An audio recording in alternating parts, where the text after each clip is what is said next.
Hola, ¿qué tal? Mi nombre es Abby y en esta ocasión pues estamos aquí reunidas para hablar de este libro que es El Invencible Verano de Liliana de Cristina Rivera Garza. No sé si todas ya estén como muy relacionadas con Archiconservas, pero Archiconservas es un espacio en donde reflexionamos y cuestionamos nuestras prácticas lectoras y también las maneras en las que abordamos los textos. Eh, una de las hipótesis de Archiconservas es que ser lectora también es una credencial muy importante, así como lo son las credenciales de escritora o de creadora, ¿no? Y que esta credencial de lectora es como un poder, conlleva una gran responsabilidad también. Y siento que necesitamos seguir hablando sobre esto, ¿no? Entonces, vamos a los objetivos de este video. Estos vamos a leer en este ciclo, en este tipo de lecturas que vamos a hacer en Archiconservas. Y van a ser textos de carácter autobiográfico o con rasgos autobiográficos o textos ficcionales que traten temas que nos atraviesen como mujeres, ¿no? Que nos atraviesen directamente como mujeres, ¿no? Nuestra condición de mujeres. Pueden ser libros de escritoras vivas, sí, pueden ser de escritoras que ya no estén vivas también, pero tienen que tener estos tres rasgos, ¿no? Que sean autobiográficos o que tengan rasgos autobiográficos o que presenten relatos total de la ficción, pero que presenten situaciones que nos atraviesen como mujeres. Ese sería el tipo de textos que vamos a leer en este ciclo de Archiconservas. ¿Por qué? Porque queremos, porque estamos buscando una manera de leer este tipo de textos, porque este tipo de textos nos descolocan y de repente no sabemos cómo reaccionar a ellos, cómo leerlos y cómo comentarlos. Y esto se los digo porque yo misma he vivido, ¿no? Este predicamento de, bueno, ¿y cómo digo, cómo hablo de este libro, ¿no? Vamos a pasar a la receta para leer. Yo le puse así porque no sé cómo llamarle, pero sí es como compartiéndoles un poco, pues, lo que yo he aprendido y esta exploración que yo misma estoy haciendo, ¿no? Entonces ahora sí entrando a la receta para leer. Primera cosa, primera cosa. Hay que hacer una elaboración cuidadosa con este tipo de textos, hay que tomar en cuenta las particularidades de cada libro. Eso es muy importante, tomar en cuenta las particularidades de cada libro. ¿Por qué? No siempre podemos usar las mismas herramientas de lectura para todos los libros, porque cada libro es diferente. Cada libro se escribe desde un lugar diferente y no siempre a lo mejor hay una herramienta que con un libro te funciona y que tal vez para otro libro no te va a funcionar tanto. Entonces, eso, hacer una elaboración cuidadosa y adecuar nuestras herramientas, tomar en cuenta qué herramientas sí nos sirven y qué herramientas no nos ayudan tanto. Número 2, yo diría que la negociación. Y esta negociación, ¿a qué me refiero? Es que necesitamos elaborar una lectura echando mano de nuestra experiencia personal, de nuestra tripa, ¿no? De lo que nuestra tripa nos dice, pero también echar mano de herramientas de lectura, ¿no? Y a veces estas herramientas de lectura son conceptos teóricos, etcétera, etcétera. Y también nuestras impresiones desde la tripa. Yo siento que la última palabra siempre la tiene nuestra primera experiencia lectora, ¿no? Esa experiencia que viene desde nuestra tripa. Y es la más importante. No, muchas veces como que estas personas especialistas denostan mucho este tipo de lecturas, ¿no? Del me gustó, no me gustó, etcétera, etcétera. Y la verdad es que yo creo que en lugar de denostar este tipo de lecturas, tal vez deberíamos de platicar y profundizar más en por qué un libro nos está haciendo sentir lo que nos está haciendo sentir. Esa exploración nos va a llevar muy lejos. ¿Qué otra cosa tenemos que tomar en cuenta cuando leemos un libro de este tipo? Tal vez también cualquier libro de cualquier tipo, pero bueno, en especial ahorita estamos hablando de este tipo de libros. como El Invencible Verano de Liliana, y es que creo que es importante tomar en cuenta el contexto de la obra, saber un poco de quién es la persona que escribe, investigarla un poco, saber qué es lo que hace, acercarnos un poco a su trabajo, qué otras cosas ha escrito la autora, qué más. Pues es un trabajo de hilar, de estructurar, de balancear y de acomodar. Eso es esto que les estoy diciendo. Nora de la Cruz lo explica muchísimo mejor en su curso Criticar es bien fácil. Y bueno, ya presentándoles estas herramientas o estas cosas que son como mi receta para la lectura, me gustaría presentarles la lectura que yo hice de El Invencible Verano de Liliana, tratando de hacer este balance entre mi experiencia lectora y de mis herramientas, ¿no? Las herramientas que hoy tengo a mi alcance, y también de mis impresiones desde la tripa, ¿no? Porque también son importantes. Es un gran logro poder decir, ¿no? Que de todos los asesinatos, de todos los feminicidios que hay uno que no sabemos si se recupera el archivo o no. Es probable que no. Y tiene los medios, no solamente económicos, sino también el conocimiento para poderse dar a la tarea de hacer un expediente, ¿no? De darse a la tarea de buscar, de investigar, de rastrear, etcétera, etcétera, para poder rehacer o reescribir un expediente, por decirlo de alguna manera. Y además desde una perspectiva superhumana, ¿no? No es como lo que seguramente escribirían las autoridades, no lo sé. Eso me parece impactante. Muchas de nosotras, algunas lectoras, ya nos acercamos a este libro con el conocimiento previo de lo que se va a tratar, ¿no? Ya sabemos a lo que vamos. Sabemos que en algún momento puede ponerse súper horrible este libro, o sea, puede ser muy difícil seguir la lectura. Sin embargo, la información está muy dosificada. La autora trata de decir mucho con pocas palabras. Ahí en esa parte yo encuentro la síntesis como recurso para no tener que pasar por el... Seguro debe de ser terrible tener que pasar por hacer el ejercicio narrativo especulativo también de pensar el asesinato, ¿no? Eso yo siento que sería muy difícil de escribir, muy doloroso de escribir, ¿no? Para Rivera Garza como persona. Entonces yo veo aquí que las herramientas de las que se vale la autora para no tener que narrar ese horror es primero decirnos mucho en un diálogo súper chiquito, en una cosa que puede ser una oración, una frase, y también se hace valer, se hace hecha mano de las notas del periódico. Para no tener que escribirlo ella, deja que las notas del periódico lo digan, ¿no? Y después ella puede hacer como una reflexión en torno a esto, y eso me parece muy inteligente de parte de la autora. Me parece muy interesante. Es que a mí me parece que es muy difícil describir este tipo de experiencias, y también me parece que es muy interesante ver cuáles son las herramientas de las que se valen las autoras para no tener que estar tan expuestas en su escritura, porque la escritura de por sí es una exposición, se expone una, y más todavía cuando una escribe sobre este tipo de textos. Entonces, eso. Y sobre mi experiencia lectora, esta parte en donde la autora habla sobre el asesinato de Liliana fue la más difícil de leer, y que yo de plano estaba así como de no, ya no puedo, ¿no? Porque fue muy fuerte. Me gustaría hablar del final de este capítulo que se llama Cloro. A mí me parece muy interesante la manera en la que empieza y termina el libro, ¿no?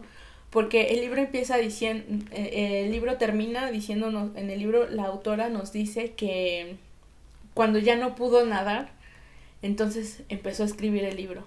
Termina así. Y el libro empieza con la autora buscando el expediente de su hermana. A mí me parece que es como un círculo, es muy circular en ese sentido, termina redondito el libro. Y eso es un poco sobre los aspectos como estructurales que yo encuentro en este libro. Y ahora me gustaría como profundizar más en esto del archivo, de los testimonios y de las cartas. Liliana, la construcción que hay de Liliana en este libro se da a partir de los testimonios de sus compañeros de la universidad, de testimonios de sus padres, de testimonios de la misma autora. Y luego está esta parte de recuperar cartas o escritos de Liliana, y entonces ahí podemos ver la voz de Liliana directamente, o sea, no nos la están reconstruyendo, sino que nos la están presentando, nos están presentando esa voz. Y después la autora analiza las cartas para recabar información o para establecer alguna reflexión. Una de las hipótesis que yo defiendo en mi tesis, en donde hablo también sobre epistolarios, es que la escritura epistolar, y esta no es una idea mía, ya es una idea que han establecido teóricas como Roxana Pagés Rangel, es que la escritura epistolar tal vez no es tan popular o no es tan canónica porque pone en duda la idea de la autoría. Yo he visto en Twitter que hay lectoras que dicen gracias a Cristina Rivera Garza, gracias y gracias a su hermana o gracias a las hermanas Rivera Garza por darnos este libro.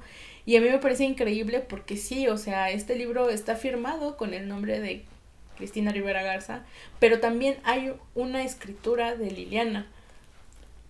Y ahí es como, bueno, entonces ¿de quién es el libro, no? Y además, o sea, también esto del testimonio son otras voces de otras personas. Entonces también siento que este libro pone en cuestión la idea de la autoría, ¿no?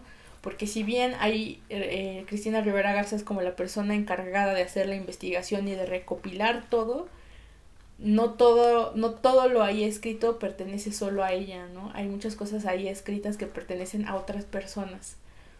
Y eso es muy interesante, ¿no? Tal vez después podríamos hablar más de esto. Estas son las cosas que yo encontré en cuanto a la estructura.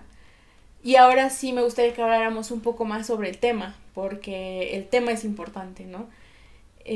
Yo siento que este es un libro con grandes aciertos. El primer acierto que yo encuentro ahí es que la autora señala la importancia al hablar de la diferencia entre el crimen pasional y el feminicidio, que son dos términos utilizados para una misma acción. Y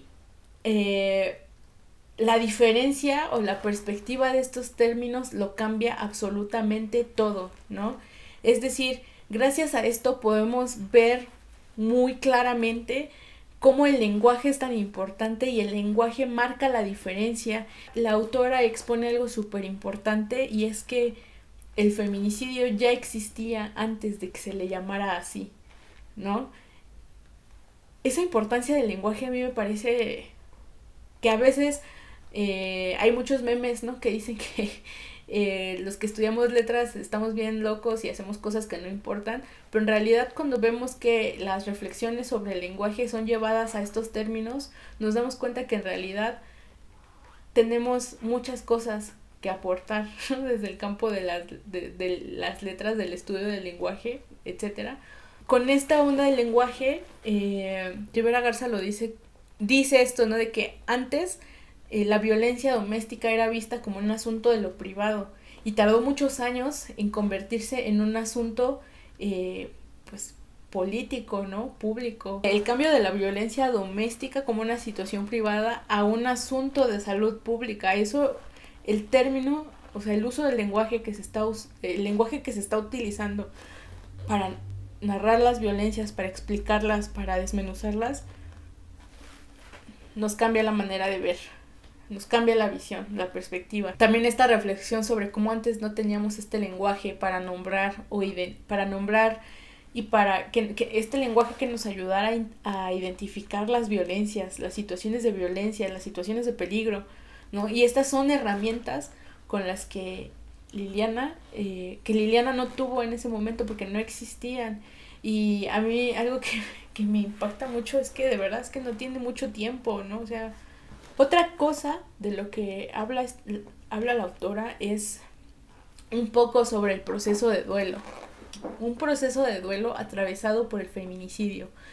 Em, yo creo que de por sí sabemos muy poco, muy poco sobre el proceso de duelo o cómo llevar procesos de duelo. Y ahora pensemos en un duelo atravesado por un feminicidio. También creo que hay un cuestionamiento ahí en torno al amor romántico. A mí algo que me consterna bastante es esta parte en donde dice que era una chica jovencísima que creía que ella podía lidiar con pues, la violencia patriarcal, ¿no? Y eso a mí me hace mucho sentido en la vida y como lectora, pero sobre todo en la vida, ¿no? Que de repente en la juventud crees que tal vez puedas con eso, pero en realidad es muy difícil, casi imposible. Otra cosa que yo veo en este libro es la adolescencia. A mí lo que me deja pensando muchísimo es que la adolescencia, por supuesto que es un momento muy caótico de la vida y que además siento que hay un mundo de distancia entre la persona adolescente, no digo como en particular de Liliana, sino como de los adolescentes en general. Hay una distancia súper gigante entre los adolescentes y la familia o el... Sí, entre los adolescentes y la familia, ¿no? De repente son un mundo, pareciera que son un mundo aparte, ¿no? Porque es una edad muy caótica, ¿sí? Y eso fue lo que me detonó también esta lectura, este libro. Ahora hay un momento de este libro del que yo quisiera hablar. Es una cita y que les voy a leer, que dice: creo que muchas mujeres hemos creído que nuestro final como creadoras es la destrucción como bomba romántica. Yo me llené de rabia por ese crimen y por tantos otros que ni siquiera vislumbramos, y me convencí que al salirme de México yo iba escapando de esas voces que te animan. Ahí está el vacío, ¿no lo ves? Tírate, aviéntate al abismo, porque yo no quiero para mí, ni para ti, ni para nadie un final así. ¿Por qué la destrucción y el desencanto? Porque la destrucción y el desencanto no son un romanticismo ardiente, sino un romanticismo asesino.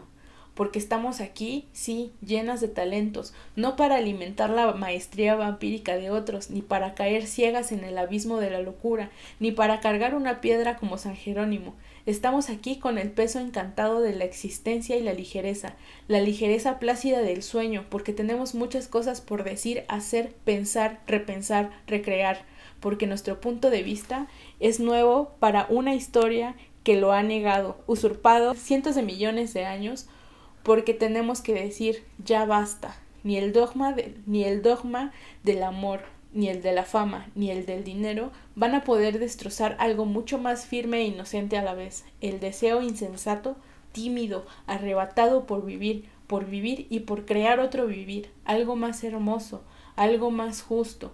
Para eso es la voz y la mano. A mí me interesaba mucho que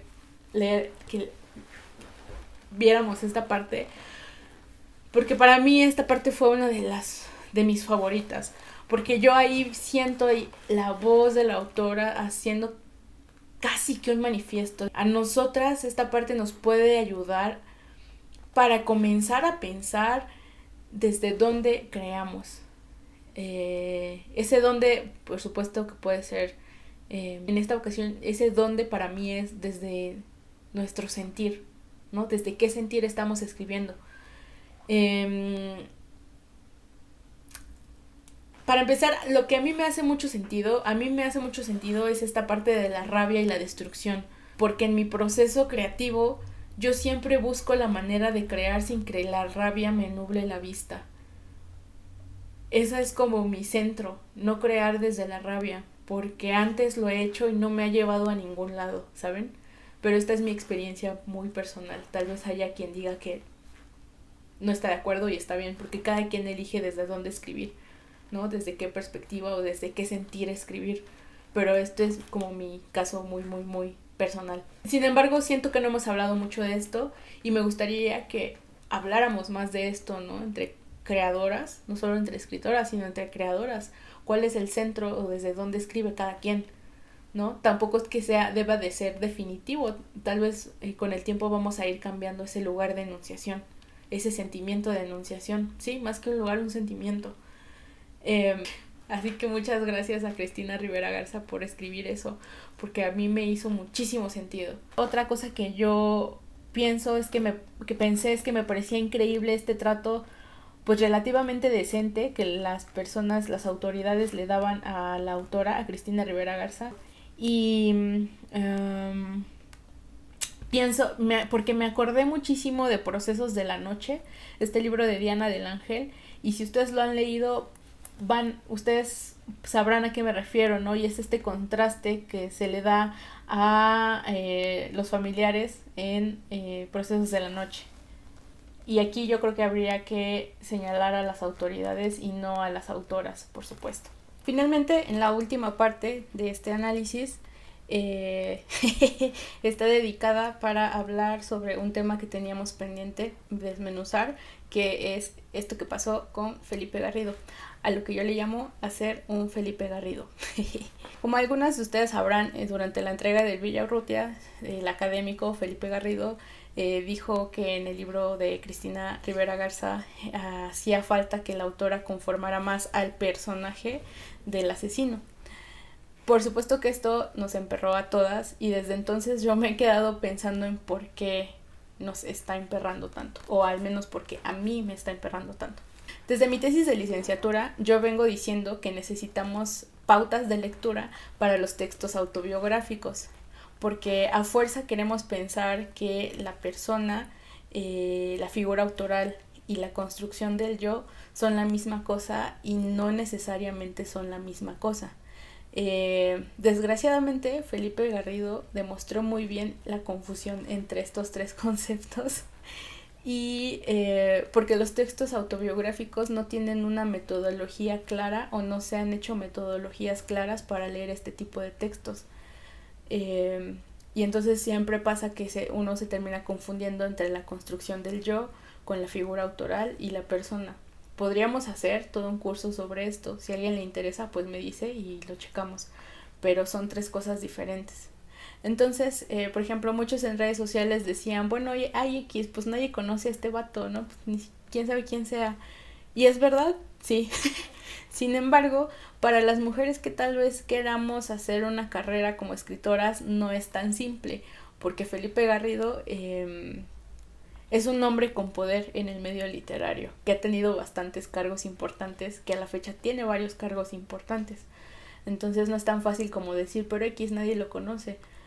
Más allá de si lo conocen o no, creo que hay una situación preocupante en que hombres con este tipo de lecturas o en que personas que tienen este tipo de lecturas tan terribles tengan espacios de poder en el medio literario. Entonces, lo verdaderamente preocupante aquí es que un estudioso y experto de la literatura comente un libro que habla sobre un feminicidio de una manera como la hizo, ¿no?, este señor. Pero también entiendo desde dónde viene su lectura. Y eso, la verdad es que no lo justifica ni lo hace menos horrible. Pero quisiera que habláramos un poco de eso.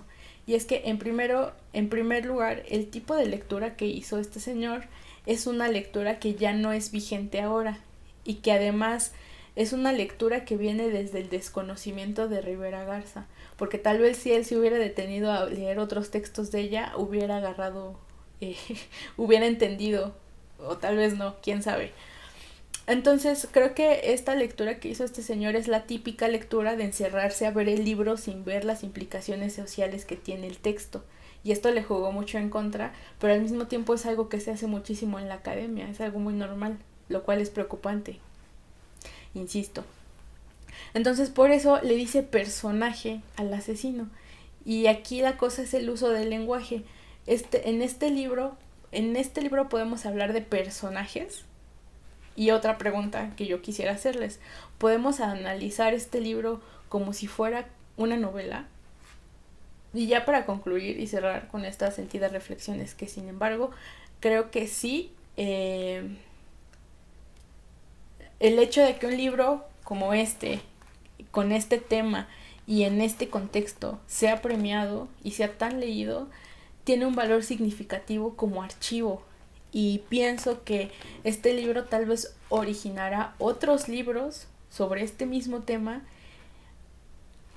y tal vez en un futuro, viendo hacia el futuro, podamos hacernos de un archivo, ¿no? que cuente, que dé cuenta de este presente. Y con esta propuesta termina este video. Y pues nada, muchas gracias y nos vemos.